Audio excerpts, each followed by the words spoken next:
the radical, fundamental principles of freedom, rational self-interest, and individual rights.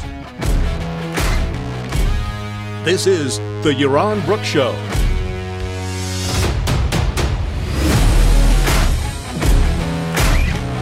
All right, welcome everybody on this Thursday night to the Yaron Brook Show. Thanks for joining us. Today, I want to start off with the discussion of student debt. There's a lot of talk about student debt these days, and we've got a question here. I've got a list of questions, primarily that arrive via email from supporters, some questions that are still going to the old Leonard Peikoff mailbox that I'm going to answer a few of those, the ones that are relevant to me, and just miscellaneous stuff. And then there's a whole other set of content questions that people did through Twitter, but I'll probably leave those for future shows. Of course, you can also use the Super Chat feature to ask questions as well. And for some reason this month, on the kind of a supporters page or supporters feature, very few people proposed questions, and there was really no voting. There was just one question proposed. So I encourage you, those of you who support the show, I think at above $25 a month, you can propose questions, and then everybody gets to vote on them. So please participate in that if you have questions or topics you would like me to cover. And it doesn't have to be narrow questions. It could be big topics. It could be something that kind of to cover for a whole show. So, I'm doing a lot of these, so I'm eager to hear from you in terms of what you want me to be talking about, because I've talked about pretty much everything. And I need to start repeating myself. That's the other thing I realized, is that there are new people constantly listening to the show, and I keep saying, I talked about that,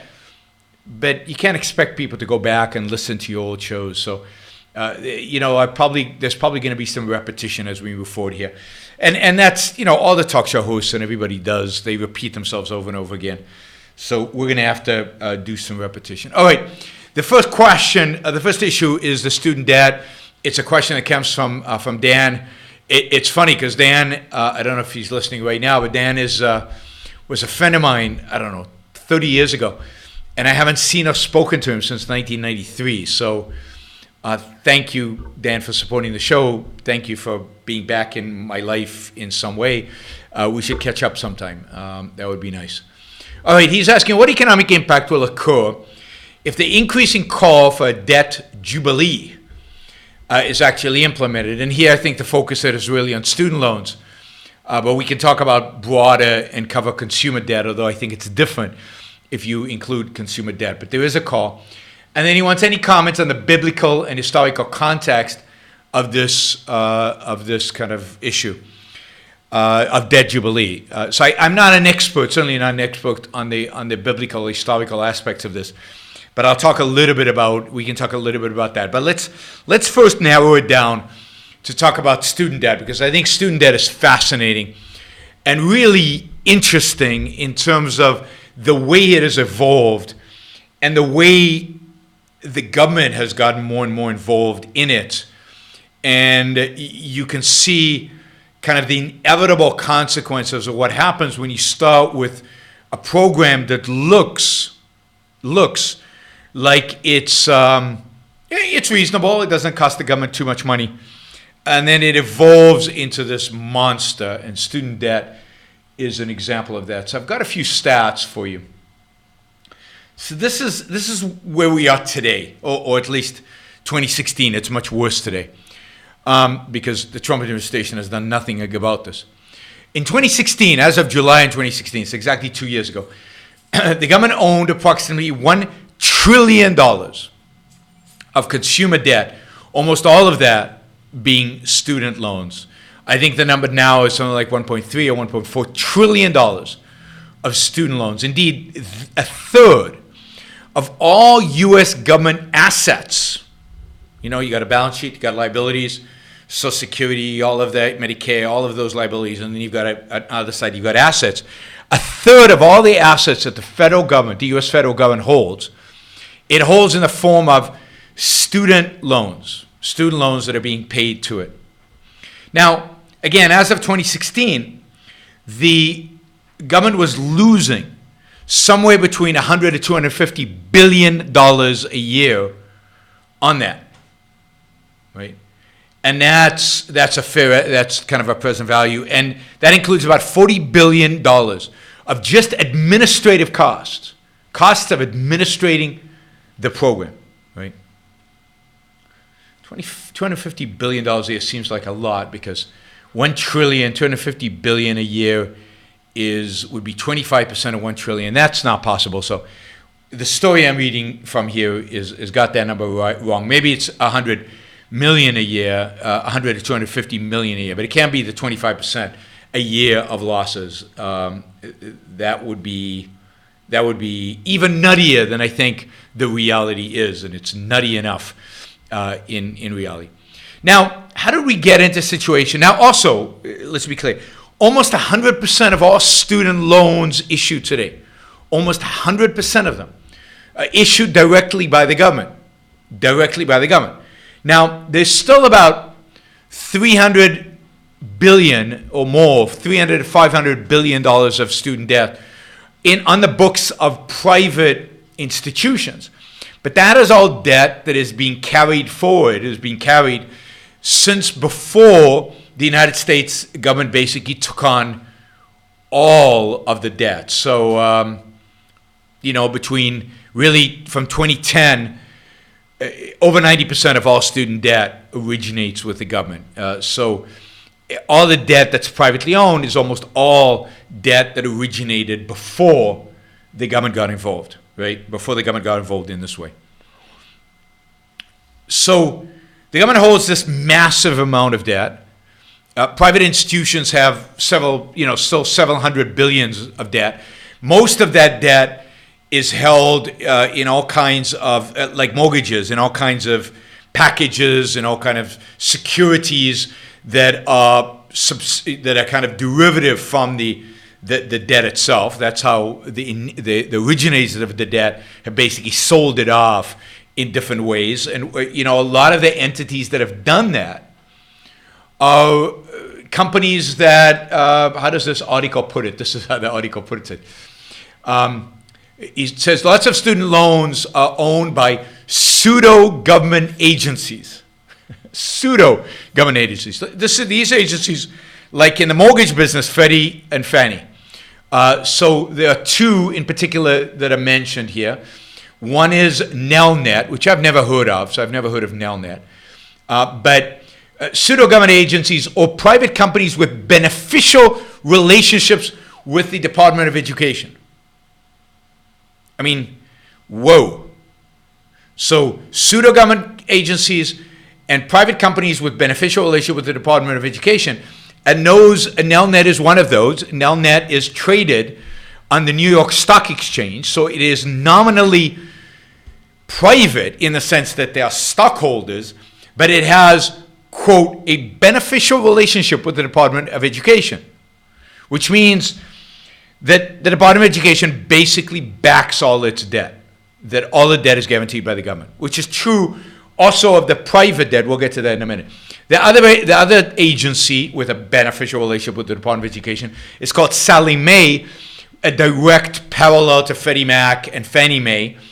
I'm not sure how they got these names. I should research how they got these names. And Sallie Mae is also traded on the New York Stock Exchange. So again, pseudo-private with a complete backing and of the government. And the reason Sallie Mae was created, and I'm not sure when it was created, I think in the late 60s. The reason Sallie Mae was created was to securitize, just like the reason Freddie and Fannie Mae were created. Freddie and Fannie were created in order to securitize mortgages and sell them off, and thus create a more robust private mortgage for mortgages, and in a sense subsidize those mortgages, because all of the securitized mortgages were backed by the government. Here as well, Sallie Mae was created in order to securitize, government guarantee, and therefore reduce the cost of borrowing on student debt. And that, this existed from the 60s, really from 1965 until, well, the Department of Education didn't come into existence until the late 70s under Jimmy Carter, but this idea of securitizing student debt and a government guarantee on student debt goes back to the Johnson administration in 1965. So, so there's a lot of debt held by all kinds of insurance companies and other financial institutions, but it's all guaranteed by the federal government, often through these entities like Sallie Mae. A lot of some of the other debt, or the companies that issued student debt, Navient, Wells Fargo, Discover Card, those are financial institutions, but almost all of them, in spite of the fact that they issued a long time ago, they have not actually been issuing much student debt, much student loans in the last 8 years, 9 years. And indeed, there was a thing in Congress where they had all these bankers lined up, the usual, where Congress whips the bankers into shape. Anyway, they put the bankers all in line, and one of the questions was, you evil in a sense, right? You evil bankers, I want to know from each one of you how much student loans you have on your books, and how much student loans, how do you exploit students? I want to know. And it was like, I think it was Bank of America, it was Chase, and I can't remember the third bank. And every CEO in the lineup basically said, since 2010, when the government basically took over all student loan business, we have not issued a single student loan. Next CEO. Since 2010, and it was just, and the congressman was clearly taken aback because they thought, they're so ignorant and so stupid that they thought that all the student debt was still being held by private enterprise, and private enterprise, of course, capitalism, was exploiting these students. And it turns out, no, all this debt is being held by the U.S. government. So of the $1.3 trillion or 1.3 to 1.5 trillion, the U.S. government holds well over $1 trillion of that, somewhere between $1 to $1.2 trillion of that. Now, why? Why has the government done this? So, as I said, originally what would happen from the 1960s, government would basically provide a guarantee on the debt. And over the years, that guarantee grew and became more substantial until basically under Clinton and under Bush, the government basically guaranteed all student loans. So banks would issue the loans, but they were all guaranteed by the government. So the bank had no incentive to price it based on risk, because there was no risk, because the government was guaranteeing it. The banks had no incentive to price the loans based on the ability of the person to pay it back, or based on the degree that the person was going to study in school, and based on projection on the earning power post-degree, because the government guaranteed the debt no matter what. So there was this massive government guarantee, and indeed, starting with the Clinton administration and then accelerating under the Bush administration, the government started to actually issue directly, offer loans to students through a variety of different programs. And by the end of the Bush administration, when Clinton took office, the amount of student loans on the government's books was exactly $0. By the end of the Bush administration, it was $140 billion. So in comes Obama, and he looks at this, and he says, this is kind of weird, right? The government is taking on all the risk of these loans. The banks are making a profit on them, and yet there's no risk involved. All the risk is the government's. The loans cost more because there's multiple paperwork that has to be done. The bank is issuing the loan to the student, but then the bank gets the guarantee from the government, and there's all this bureaucracy. And, the way a statist thinks, the way an Obama thinks, the way a Elizabeth Warren thinks, the way a lot of these people think, is, let's simplify this, right? There's a way to simplify this. Since the government is already guaranteeing all the debt, why shouldn't the government also make the profit over the debt? So why not just nationalize the whole program? And basically, as part of Obamacare, and I'm not sure how it's related to Obamacare, but as part of the same package as Obamacare was, and there was very little reporting at the time of this, the Obama administration basically nationalized the entire industry. Not nationalized in the sense that it took over the banks. It took over the business line of issuing student loans. So, and again, think of this as in a rational way, give them the most benefit of the doubt that you can. Basically, the idea is, if we're going to take on the risk, then we should get the reward. If we're going to guarantee these loans, why not try to make money off of these loans? Now, it turns out that they've lost a fortune on the loans, right? Again, the number I read here was $250 billion, but it's probably not. But it's a large number. They're losing money on it, clearly. But you can see why the temptation of somebody coming in who doesn't understand anything about government, about the private sector, about how the profit motive works, about how to run a business, who's never run a business, never employed anybody, never had to make a bottom line, doesn't know what it means to make money. How they naively, and I'm giving him a lot of benefit of the doubt here, how they naively could think, well, we could see the upside without realizing that you're just creating a massive bureaucracy. And not only are you going to distort the whole loan giving process even more than it's already distorted, you're going to lose money. You're going to lose money, which is what's happening with the government. So since then, all the student loans have been issued by the government, and the standards have basically been lowered to zero. So now the government is guaranteeing all the loans. They're handing them out to everybody. They've got all these loan forgiveness programs that people qualify for, and therefore they're writing off left and right. And they've got this massive asset of over $1 trillion, well over $1 trillion, that they're never going to collect on, right? But and the private industry, capitalism, if you will, is completely out of it. They have no involvement in it. Again, there's some legacy loans that they're managing, and they're out of it. So that's where we are today. Now, in comes Elizabeth Warren, and she's not the only one. A lot of people advocating for this, a lot of people arguing for this, and I wouldn't be surprised ultimately if a Republican came up with a plan around this. And that is, let's get loan forgiveness. This is ridiculous. What's going on today is completely, absolutely absurd, right? Absolutely absurd. Let's forgive all this debt. Most of it, or a lot of it, not most of it, a lot of it is going to default anyway. And look, now let's be clear about the impact of this debt. Before we get to the proposals today, let's think of the impact of this. One, students are taking on a lot of debt, and students can take on as much debt as they want. Now, how much student debt does a student want? Well, enough to pay for college. Colleges can see that the students can get all the debt that they want to pay the tuition. And colleges are saying, well, I mean, they're not literally saying this, but this is what's happening. We can increase tuition. And we can keep increasing tuition.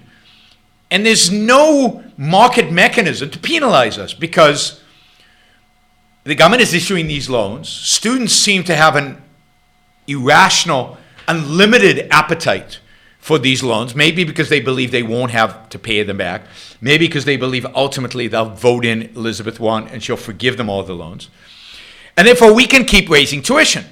So universities keep raising tuition. Students keep raising the debt that they take. Universities see that the students are willing to pay this new price, so they raise tuition even more.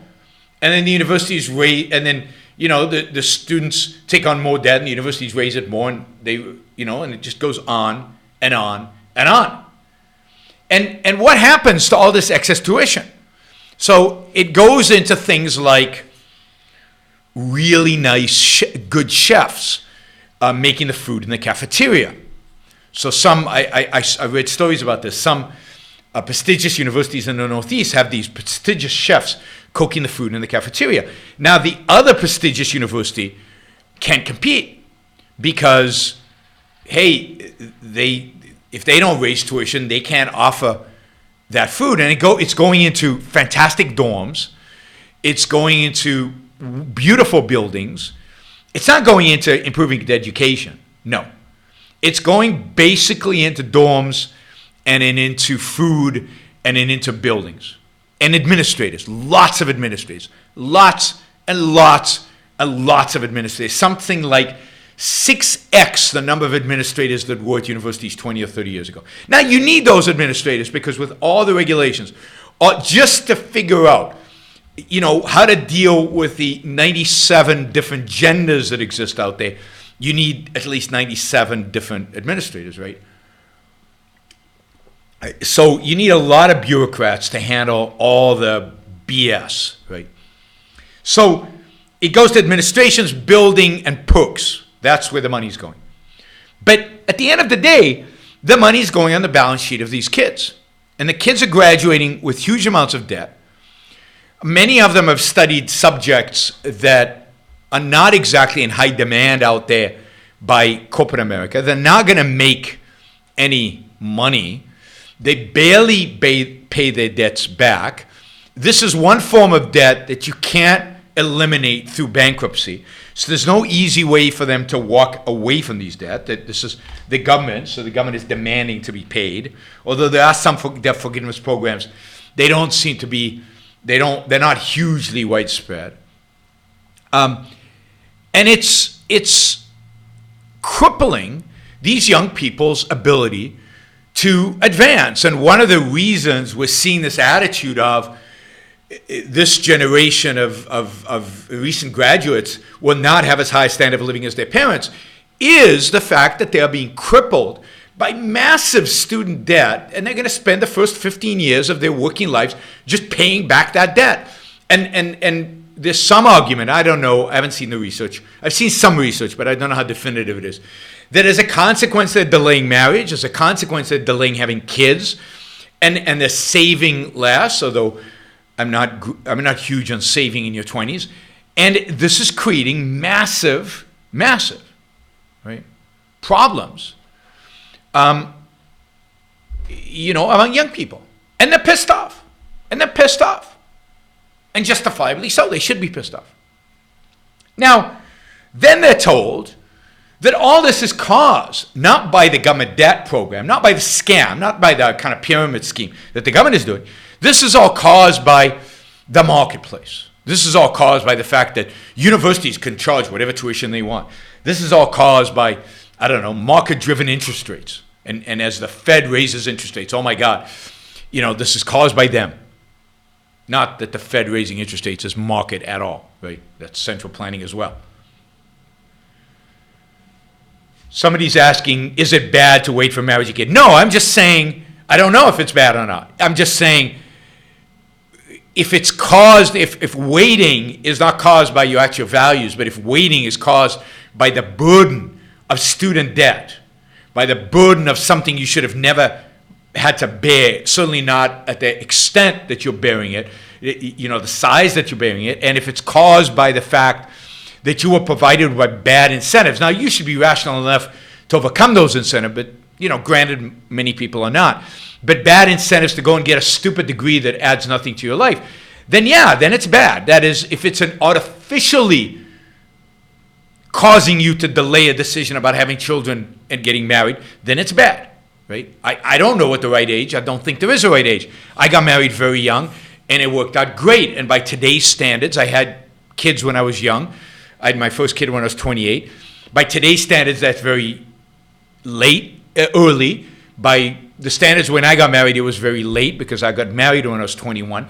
So I waited 7 years. But I don't know what the right one for people are. They should be able to make that rational decision by themselves without external, in a sense, manipulation or incentives created by government, which is what's going on right now. Now, so you can see why the left is so appealing to young people. Not just because they want free stuff, but because they're in bad shape. They've been screwed, right? They've been screwed. They've been screwed by their parents. They've been screwed by their grandparents.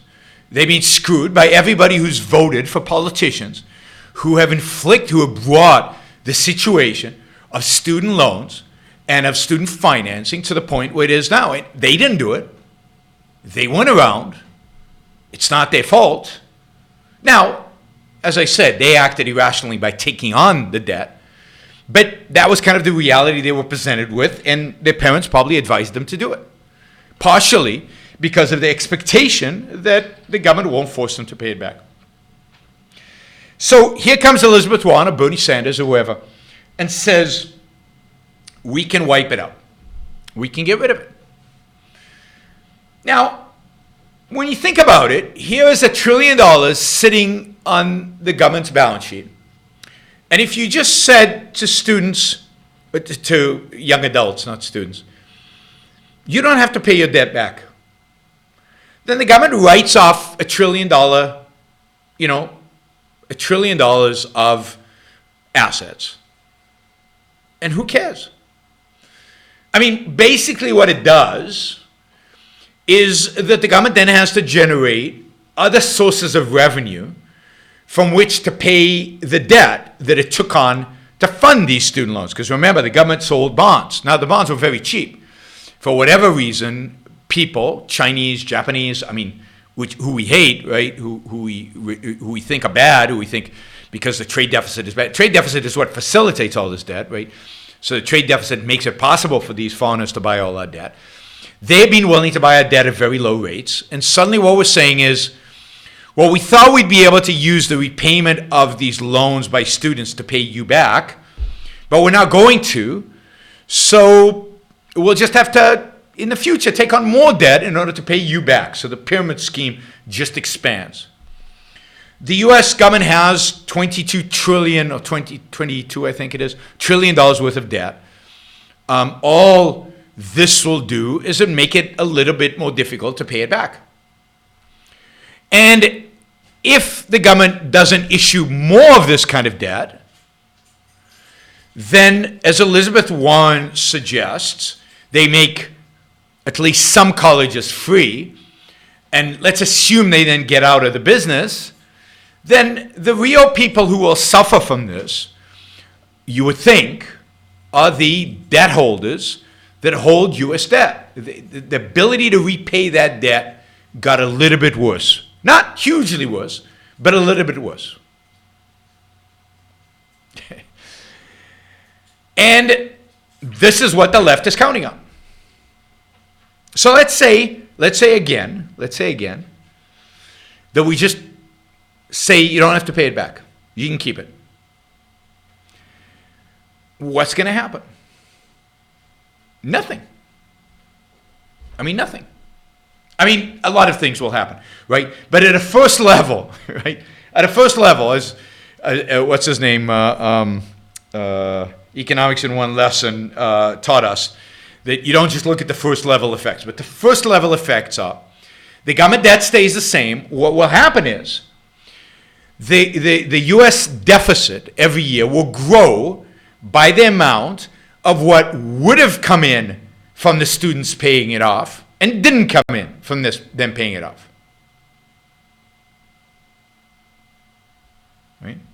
So if I would have paid my debt, that would have gone to close the deficit. So the deficit will grow by whatever the student debt payments are a year. Several, let's say it's several $billion. It's probably $50 billion. So the U.S. deficit will grow at $50 billion. Nobody seems to care.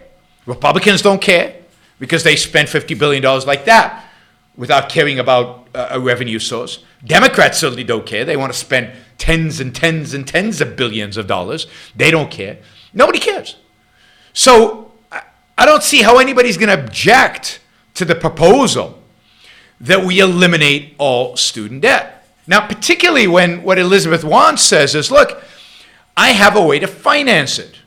I have a way to finance this so we don't increase the deficit.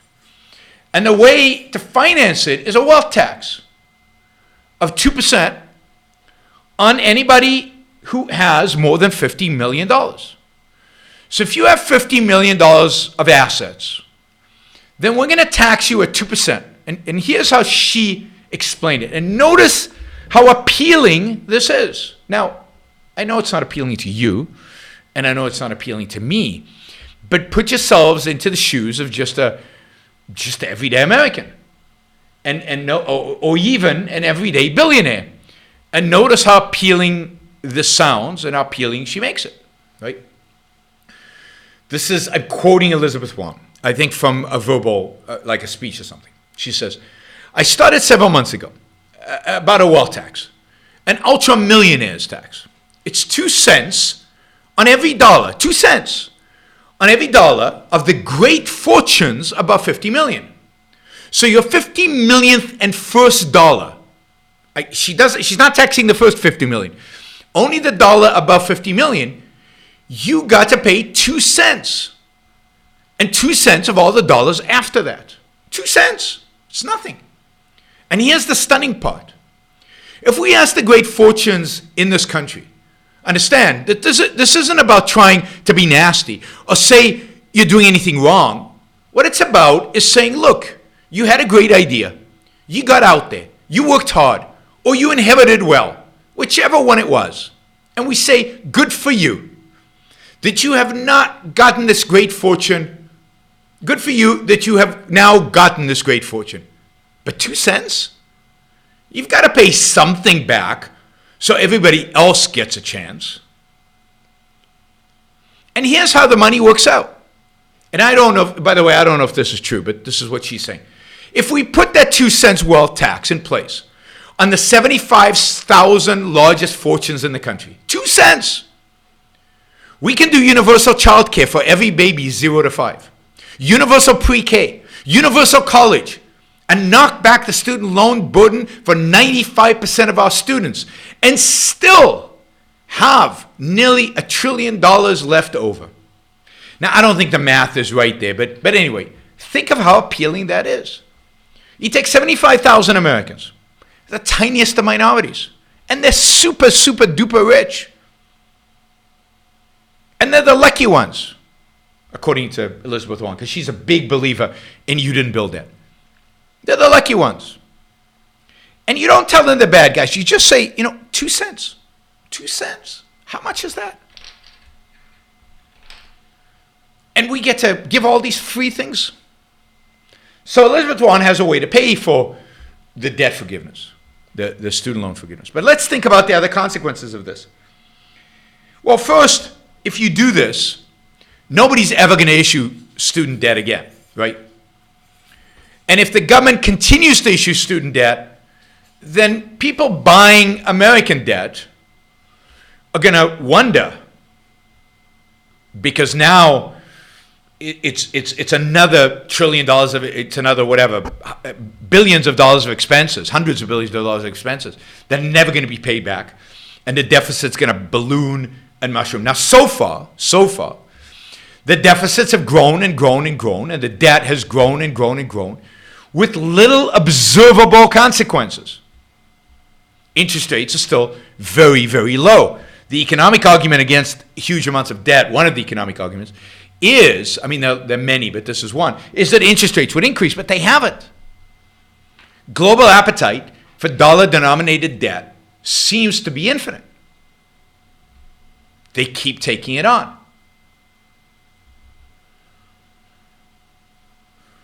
Right? So, it seems like this isn't a problem, but it has to end at some point. You can't continue this forever. It's got to go away. And then, of course, private issuance of student loans is never going to come back, because the government has now forgiven all this debt, and nobody's going to take the risk that the government will do that again. Now, you could get again the situation where private issuers issue the debt and then the government guarantees it. But then what? Then you get the same spiral of out of control costs, out of control debt. So the actual consequence of this is what the Democrats are counting on. The actual consequence of this are not obvious, and don't seem to be that dramatic. Indeed, if this is the case, if the government can issue student debt and then wipe it all out and nothing happens, then why shouldn't the government take over all mortgage debt? Why shouldn't the government take on all of our debt and then forgive it? We're all better off because we don't have this debt. The government has a lot more debt itself. It has massive deficits. But if there's no consequence to deficits, as Alexandria Ocasio-Cortez tells us, as modern monetary theory tells us, then so what? Now, the point is, at some point, there has to be consequences to all the debt. At some point, people don't lend you money because they believe you can't pay it back. But I have no idea when that level is. And it could be that they could get away with this for a long time. Now, think about what that teaches students, what that teaches individuals. You can be irresponsible. You can take on huge amounts of debt. I mean, this is what we taught the bankers in the financial crisis. But now we'll teach everybody. You can take on debt. You cannot think, and you can just walk away from it. I mean, what kind of a life are these people going to live as we move into the future where they have this attitude that the government can just bail them out of everything? Now, what's the solution to the student debt? The solution is to privatize it. The solution should be to start by the government selling it to the private sector, selling this asset to the private sector, and giving the private sector a haircut so that maybe giving students a break on the student loans because, hey, it's insane what's going on out there. So let's say the government wrote off 25% of all the student debt and then sold the remainder to the private sector and got out, completely out, of issuing debt to students and of guaranteeing the debt to students. By the way, the government is already in the business of insuring much of our mortgages. Many of our mortgages are insured by the government. So it's not a far-fetched idea that given that they're insuring them, just like they were insuring student debts, they would one day say, well, who needs this middleman? Who needs these mortgage bankers? The government will just issue them directly, right?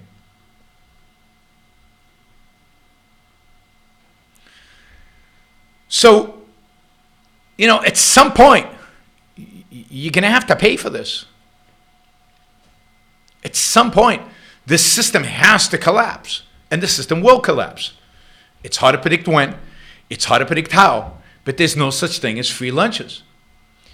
And every sector in the economy, if this happened, in every sector of the economy, interest rates would increase and loans would be harder to get because everybody would be worried that the government is going to do a debt forgiveness.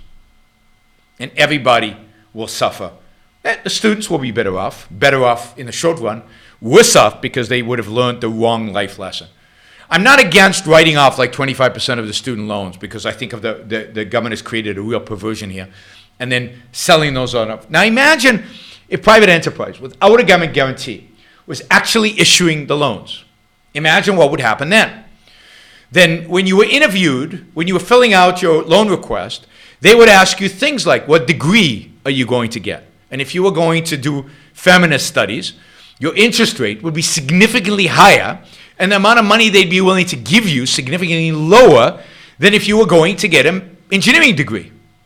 Not because they're anti-feminist studies, not because the bankers are nasty discriminators, although they'd be accused of discrimination and forced, therefore, to fund the feminist studies. And this is the problem. This is why it's very difficult to unwind a fundamentally, systematically corrupt system, which is what we have today. Today, the system is so fundamentally corrupt. You have to get rid of so many laws. I mean, to really drain the swamp, to use a Trump term, you would have to do away with fair lending laws and all these laws that prevent bankers from actually assessing risk and giving debt based on risk and so many things. But imagine you lived in a world like that. Then banks would say, I'm not going to give you a loan to Harvard. You know what? Harvard is insanely expensive right now. And if I look at the rate of return on a degree of Harvard, it's too low. You're not going to make enough money after all the debt you take by going to Harvard. So you're not going to get a loan to Harvard. I'll give you a loan to University of whatever. And that would put downward pressure on tuition rates, because Harvard would find it very difficult to attract students, because the students would have to pay based on the risk. Other universities that were cheaper and offered a good quality degree would then be able to compete and get more students. And the competition would now be for lower, because the market would be pricing the debt based on the actual value you're getting at the university. And if you were going for a crap degree, I'll give you an example of a crap degree. And not because of the content. Let me give you an example of a crap degree. Philosophy. I mean, I'm not against studying philosophy, but the fact is, the market reality is, so many people go and get PhDs in philosophy, and yet there are very few jobs. So the supply of philosophers far exceeds the demand for philosophers. And the reason for that is because there's a lot of money to pay for philosophy students to get philosophy degrees at no cost to them. And the market breaks down. Now, it partially breaks down because it turns out philosophers are not very rational, so they don't think long term and they don't think whether they'll have a job or not. And it breaks down because people are willing to fund them even though the people funding them know they won't have a job. So again, there is so much distortion and perversion in the educational system because of where the money comes from, and the money comes primarily from government. So get government out of student loans, privatize the entire system, put the incentives back. Now, Dan asks a broader question. He asks a question about debt forgiveness. Now, in the Old Testament, now, you'll have to forgive me if I get this wrong, and somebody can correct me in the chat, but in the Old Testament, if I remember right, every 7 years there was debt forgiveness. So every 7 years, if you still had debt, you didn't have to pay it off. You were forgiven the debt. Now, you could have a system like that. It's not a very efficient system because it limits the longevity of the debt that financial institutions would be willing to provide, right? Debt is, so if I wanted to raise money for 30 years because I have a project that is a long-term project, and I have to, I want to be able to get those returns over 30 years. So I want to be able to pay off the debt over 30 years. If all debt was forgiven after 7 years, then I couldn't do that. So it would dramatically, so these jubilees, a 7-year jubilee, for example, would dramatically restrict the availability of credit in the economy, dramatically restrict the type of credit in the economy. And it wouldn't make it cheaper. So what would happen is that the responsible people, the people who typically pay off their debt, would have to pay dramatically higher interest rates because a certain percentage of the people would just default in their debt with no consequences after 7 years. It's also true that the people who default on their debt after 7 years would never then again be able to get debt after that. So the whole system is an awful financial system. It doesn't make any sense. It can only make sense in a primitive biblical sense, and the Bible is primitive when it comes to its understanding of economics. It can only make sense in a biblical sense where usury is deemed evil. In other words, charging interest on loans is deemed evil. That the whole functioning of a financial system is deemed immoral and evil, necessary but immoral, and therefore one has to cleanse oneself every 7 years of that, of this feature. So no, it makes no sense. But it has an appeal Because this idea that debt is evil, that credit is bad, you see it even among libertarians. You see it everywhere. That bankers are evil, bankers are bad, credit is bad. By the way, I have a really good essay on this about the history of usury. It's in my book, The Mall Case for Finance, which I highly recommend. You can get it on Amazon. The Mall Case for Finance, where I talk a lot about this. The reason there's an appeal, there's an appealing nature to this idea is that we still distrust banking. We still think we're being exploited. We still don't take responsibility of the debt we take on. It's the bankers' fault. They seduced us. They're evil. They're bad guys.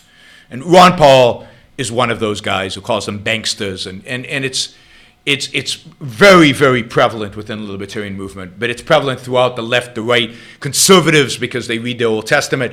Many of them are anti-finance, anti-banking, anti-interest. The left, of course, hates it. So it's one area where everybody seems to agree. It's the hatred of the banking system. So no, I think a Jubilee would be disastrous, but very appealing, obviously, to people because, hey, I wake up tomorrow and I have no debt. By the way, student loans are greater than all the credit card debt in the country. Greater than all the credit card debt in the country. It's just unbelievable. Just unbelievable. All right, I hope you paid attention to how Elizabeth Warren framed the issue, because I find the way she framed the issue politically very important, and I think it's going to be very appealing to people, because she framed the issue without being antagonistic to rich people. All right, supposedly, of course, she's very antagonistic to rich people, and she thinks at the end of the day they didn't create it, but this idea, no, you did a good job, you created the wealth, that's great, good. We just want 2%. 2%. Give back a little bit. What's the big deal? 2%. I mean, it won't make a difference to you. You're not going to spend all the money anyway. One other aspect of this, there's a super chat question here, which is it moral to take these loans knowing that they're not being rationally calculated and are not provided by an honest wealth creator? Ayn Rand talks about this in an essay about taking scholarships from the government in I think it's in Capitalism, the Known Ideal, and the answer is absolutely yes. If you're a productive person, if you're going to be a productive person, you're going to be paying huge amounts of money into the system. You should view this as some little bit of restitution to all the money you're going to be paying into the system. And as long as you are fighting against this, then it's moral. What she says, it's immoral, is for people who support the confiscation of wealth for the purpose of helping themselves. But people who reject the confiscation of wealth, but view this just as a restoration of their own stolen money, that is legitimate. So absolutely go ahead and take the scholarship if you need one. All right, Dan continues to ask, could the US dollar lose its status as a global reserve currency and the US experience hyperinflation? I mean, certainly if the US experiences hyperinflation, then the US dollar will lose its status as a global reserve currency. But I don't see just student debt causing hyperinflation. It's not clear where the hyperinflation comes from if you just excuse student debts, particularly if you do other things like raise taxes at the same time, and use that money to pay off the debt. So I think there are other horrible economic consequences by taxing the wealthy, who are the actual savers, who invest that money. I mean, I'm not even talking about the morality of it, but just the economics of it.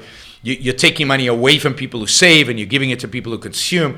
You're enhancing short-term economic maybe growth by sacrificing longer-term economic growth. Savings is what drives the economy, and the more we tax the rich, the wealthy, the less savings we get. So I don't see this in and of itself causing the dollar to collapse. The dollar will collapse once the debt burden becomes such that the people holding dollars and the people primarily buying out debt don't believe in the U.S. economy anymore. They believe that the U.S. economy cannot sustain the levels of debt. And I mean, look, the U.S. government can always pay back the debt because it has a printing machine. That, the MMT, modern monetary theory, is absolutely right. Governments who have printing machines don't default. Right?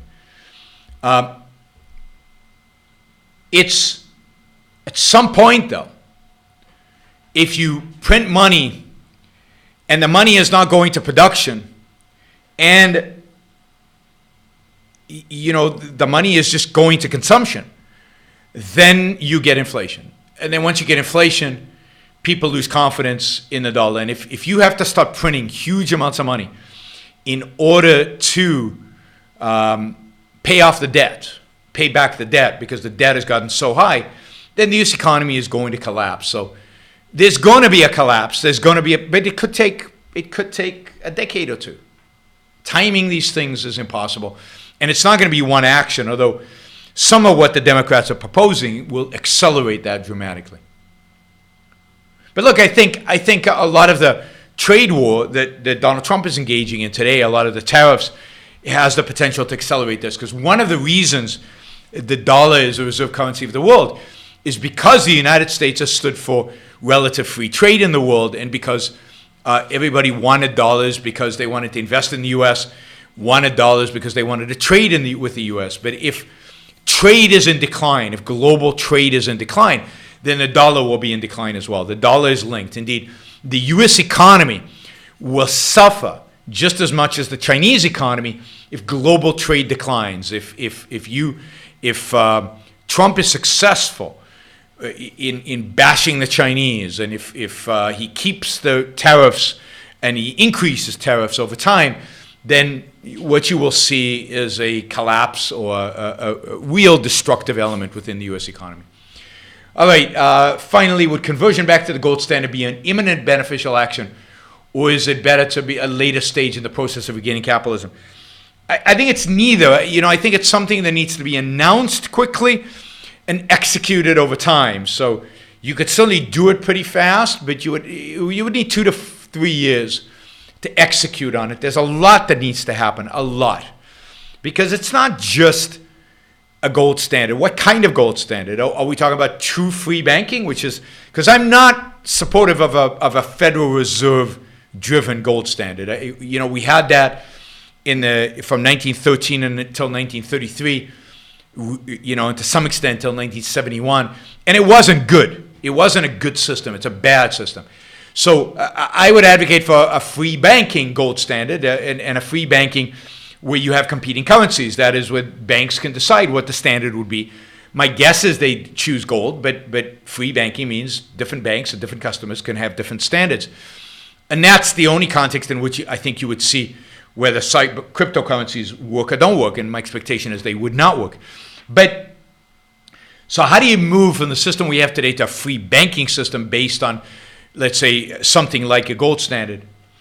That's going to take at least 3 to 4 years. It's very complicated.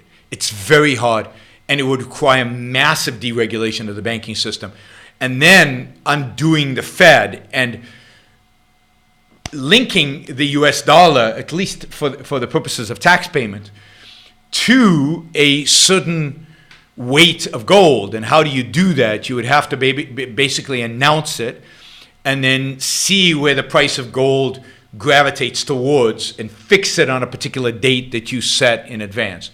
So there would have to be a whole series of steps: deregulating banking, deregulating money, getting rid of legal tender laws. I mean, a huge amount of deregulation. And then shifting to gold standard, continuing the deregulation, and then having free banking. And it would probably take a whole term of a president to get it done, at least. And I do think it's one of the first things you would do, because I think that the fact that the government controls the money, the fact that the government can manipulate money, is without a doubt one of the most destructive parts of central planning. Not only does it mean that they can inflate by providing too much money into the economy, or too little money into the economy in some place, so what I would call bad deflation. So they could be providing. They don't match the amount of money with the amount of real supply and demand for money that exists out there, like a bank would. They don't set interest rates based on supply and demand, because they set interest rates based on their equations, not based on any market signal. And then thirdly, the way the money flows into the system creates massive malinvestment and bad allocation of capital. So in so many regards, and then of course you have people like the MMT, and you have all these Green New Deals, but you have the Republicans, where the idea is you can spend forever without having any consequences. Government, one of the restrictions on the ability of government to spend is if you didn't have a Federal Reserve. If you didn't have a Federal Reserve, that would place a barrier on how much government could spend, because it would then be dependent on real private markets to raise money, and it would be restricted to taxes and debt, and the debt would be only private, and they wouldn't have a printing press. So private markets would actually price government bonds based on a real risk-return trade-off, and that would revolutionize the way we did business in this country, and the way government ran in this country, and the way everything. So it's probably the most important thing you could do as a first step. It's just complex, massively complex. So it would have to be phased in over the 4 years of your first administration, and it would be you would have to fight everybody to get even a bit of it passed, because it would be so hard to do. All right. That was just question 1, and that's an hour. So I don't know what you do with that. Maybe we just make this show just about that one topic, and I pick up on these other questions next show, because an hour just on student debt seems kind of good, and generally government debt. Yeah, let's do that. Let's call it a night. I've done a whole bunch of shows recently, so it's not like you guys have a shortage of stuff to watch. We've done a show almost every day in the last couple of weeks. So next show is going to be on Saturday. I'll pick up probably some of these questions from Saturday, and we'll do some Super Chat questions. I didn't get very much Super Chat questions. Got one, and a few dollars here and there. One way you can support the show is just use the Super Chat just to support the show. Just put some money in without a question. Some of you have done that. Thank you, Zar, and thank you, Nilufar. And I'm sorry I've butchered your names. Thanks for listening. Don't forget to share this. I think there's a lot of valuable material here that people probably don't know about student debt and about the consequences of all this. And we will pick up where we left off in a couple of days on Saturday. If you have any questions, if you'd like to ask me questions, then save them for the Super Chat on Saturday. I'll be doing a show on Saturday, and then probably on maybe on Sunday, but if not, certainly on Wednesday next week. I'll be traveling this coming the first part of this coming week. All right, thanks you all. Share it, and then of course support the Yaron Brook Show at yaronbrookshow.com/support or at subscribestar.com or PayPal, Subscribestar, my website. Those are the best places to support Yaron Brook Show. Thank you all. Have a great night. Thanks for listening, and I'll see you again on Saturday. Bye.